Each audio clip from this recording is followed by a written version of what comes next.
Ito na ang matindi mga boss matapos nga po ang napaka-impresibong panalo kahapon ng ating pambato na si Kenneth Lover, kung saan 2 beses niyang pinahandusay sa lona ang Panama boxer former 2 Division World Champion na si Luis Concepcion.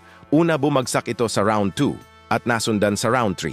Pero matibay itong si Concepcion mga boss, nakaligtas nga po siya sa 2 bagsak na yan.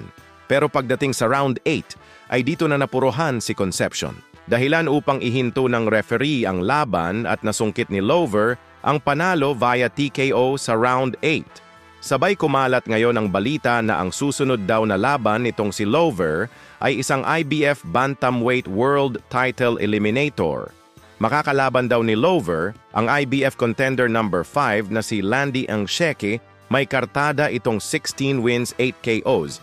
May isang talo na kuha niya, ang isang talo na yan mula sa ating pambato na si JR Raquinel. At ayon pa sa bali-balita mga boss, target daw sa buwan ng October gaganapin ang laban nila Lover at Angsheke na ipropromote ng 31-50 Loshbomu sa Kyrgyzstan.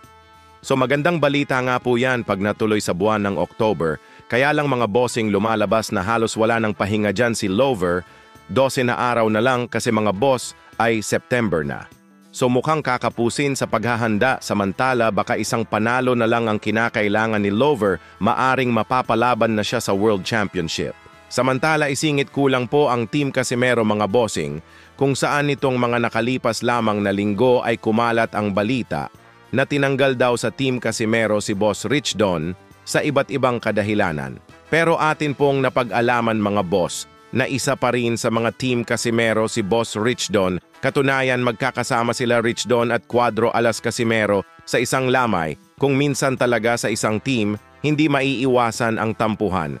Natural lamang po yan. Ang mahalaga ay nagkakaayos. Baka ako nakakasig niya.